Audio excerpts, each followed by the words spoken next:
மாரியம்மன் கோயில் திருவிழாக்களில் தீ மிதிக்கிறாங்களே, அந்த தீ மிதிக்கிற பழக்கம் எங்கிருந்து வந்ததுன்னு தெரியுங்களா? வாங்க காணொளிக்குள்ளே போகலாம்.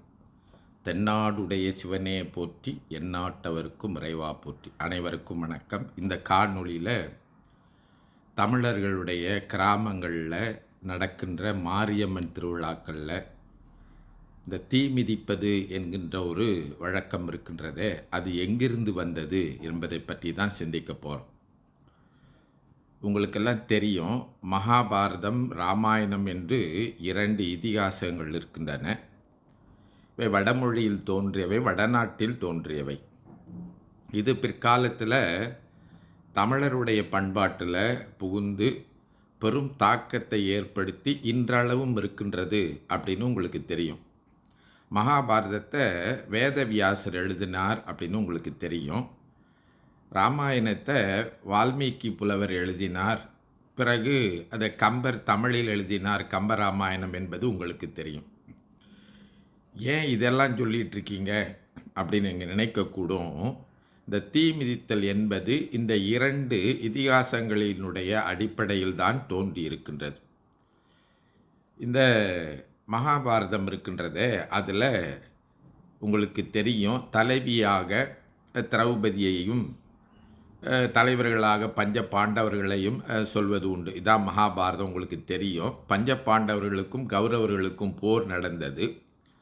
அந்த போர் முடிந்த பிறகு துரியோதனன் கொல்லப்பட்டு கௌரவர்கள் எல்லாம் கொல்லப்பட்ட பிறகு பாஞ்சாலி என்று அழைக்கப்படுகின்ற இந்த திரௌபதி அவள் மீட்கப்படுகின்றாள். அப்படி மீட்கப்பட்டவுடனே அவள் தன்னுடைய துரியோதனனுடைய இடத்திலே அவள் சிறைப்பிடிக்கப்பட்டிருந்தாள்.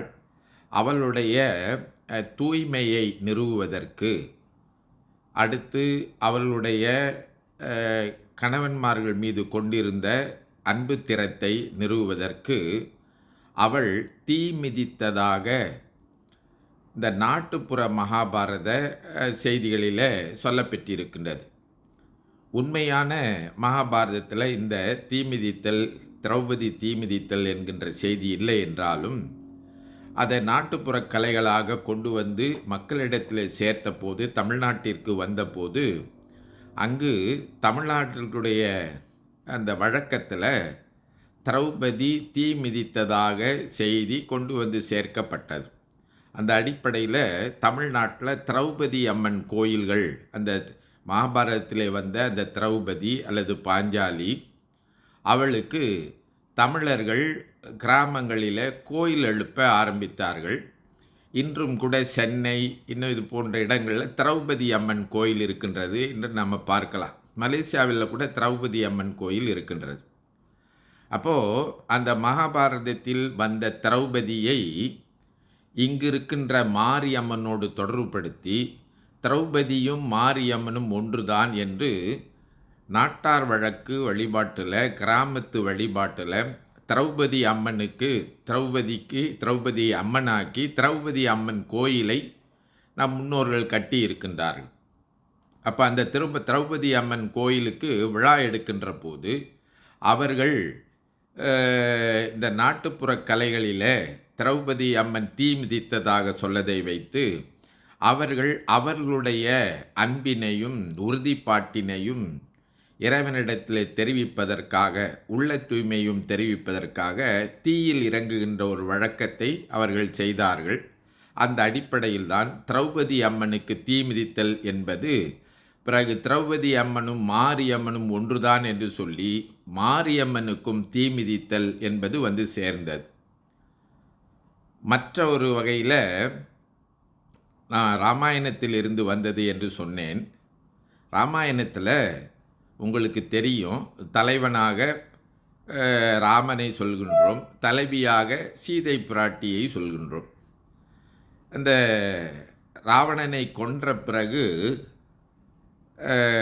ராமன் சீதையை மீட்கின்றான். அப்படி மீட்கின்ற போது அவன் நீண்ட நாள் ராவணனுடைய சிறையிலே, அடைப்பிலே இருந்ததுனால, காவலிலே இருந்ததுனால மக்கள் சீதையினுடைய கற்புத்திறத்தை ஐயுறக்கூறும் என்கின்ற அடிப்படையில் ராமன் சீதையை தீயில் இறங்கி அவளுடைய தூய்மையை நிறுவுமாறு பணித்ததாக ராமாயணத்தில் உண்டு என்று சொல்லுவார்கள்.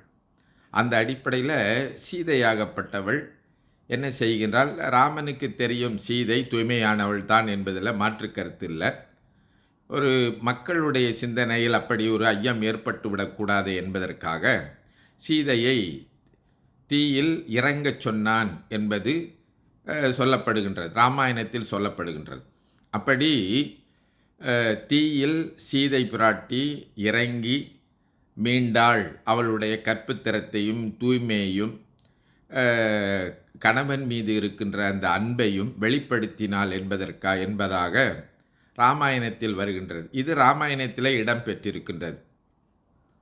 மகாபாரதத்திலே திரௌபதை தீ மிதித்தது நாட்டுப்புற வழக்கத்திலே மாறியது. அது அதோடைய மூல நூலிலே இல்லை என்று செய்தி இருக்கின்றது. பிற்காலத்தில் அது தெருக்கூத்துக்களிலே இணைக்கப்பட்டு அவள் திரௌபதி தீ மிதித்ததாக செய்தி பல மாற்றங்கள் அடைந்திருக்கின்றது. வழக்கமாக ராமாயணம் மகாபாரதம் போன்ற கிளைகளில் அது வெவ்வேறு இடத்திற்கு வருகின்ற போது அந்த செய்திகள் சில வேளையில் மாற்றக்கூடியதாக நம்ம மாறுபட்டிருக்கக்கூடியதாக பல வேளைகளில் பார்க்குறோம்.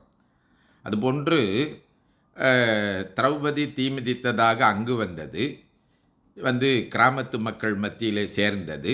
இங்கு சீதை பிராட்டி உண்மையாகவே ராமாயணத்தில் குறிப்பிட்டிருப்பது போல அவள் தீயில் இறங்கி வெளிப்பட்டாள் என்கின்ற செய்தியின் அடிப்படையில் இந்த சீதையும் திரௌபதியும் அம்மனுடைய அம்சம் என்று சொல்லக்கூடிய அம்மையினுடைய வடிவு, சக்தியினுடைய வடிவு என்கின்ற அடிப்படையில் அங்கிருந்த செய்திகள் இங்கு நாட்டார் வழக்கத்தில் மாரியம்மன் வழிபாட்டில் புகுந்து கொண்டது.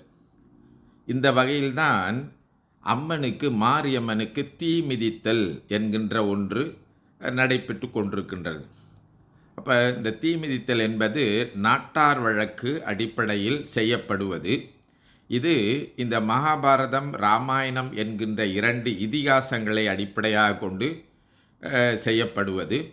இது வடநாட்டிலிருந்து தருவிக்கப்பட்டது. இருப்பினும் இன்னும் கூட நம்ம பார்த்தோம்னா வடநாட்டில் இந்த தீ மிதித்தல் என்பதெல்லாம் இல்லை. வடநாட்டில் தீ மிதித்தல் திருவிழாவில் தீ மிதித்தல் என்பது இல்லை. தமிழ்நாட்டில் பிற்காலத்தில் இது பெருமளவில் பரவி தமிழ்நாட்டில் குறிப்பாக மாரியம்மன் கோயில்களில், மாரியம்மன் திருவிழாக்களில் இந்த தீ இறங்குதல், தீ மிதித்தல் என்கின்ற ஒன்று அவர்கள் அம்மையிடத்தில் இருக்கின்ற தங்களுடைய தூய்மையான அன்பை வெளிப்படுத்துவதாக, அடுத்து அவர்களுடைய பக்தி திறத்தை வெளிப்படுத்துவதாக இந்த தீ மிதித்தல் என்று இருக்கின்றது.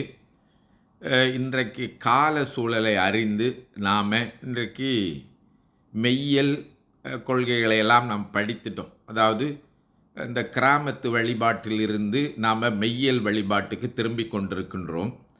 கிராமிய வழிபாடெல்லாம் ஒரு காலத்தில் பாதுகாப்பு கருதியும் அச்சம் கருதியும் இயற்கையை வழிபட்ட நிலைகளையெல்லாம் நாம் பார்த்திருக்கின்றோம். இப்பொழுது சைவ சமய உண்மை மெய்யியல் கோட்பாடுகளையெல்லாம் நாம் தெரிந்து கொண்ட பிறகு அந்த நம்ம முன்னோர்கள் செய்த அந்த மரபு வழிபாடுகளில் இருந்து இன்றைய காலத்திற்கு ஏற்றவாறு உண்மையான அந்த மெய்யியல் கோட்பாடு அடிப்படையில் வழிபடுவது தான் சிறப்பு என்று சிந்தித்து பார்த்து இந்த தீ மிதித்தல் போன்ற, அதாவது புராண இதிகாச அடிப்படையில் செய்யப்படுகின்ற இந்த தீ மிதித்தல் போன்றவற்றை தவிர்ப்பது இளைய தலைமுறையினருக்கு பயனுள்ளதாக அமையும். அதிலிருந்து இந்த பலியிடுதல், தீ மிதித்தல் போன்றவற்றிலிருந்து நாம் விடுவித்து கொண்டு உண்மையான சமய நெறியை பின்பற்றினால் இன்னும் மிகச் சிறப்பாக நம்முடைய சமயத்தில் நன்மை அடையலாம், பேறு பெறலாம் என்று சொல்லி இந்த அளவிலே நிறைவு செய்கின்றேன். தென்னாடுடைய சிவனே போற்றி, எந்நாட்டவர்க்கும் இறைவா போற்றி. திருச்சிற்றம்பலம்.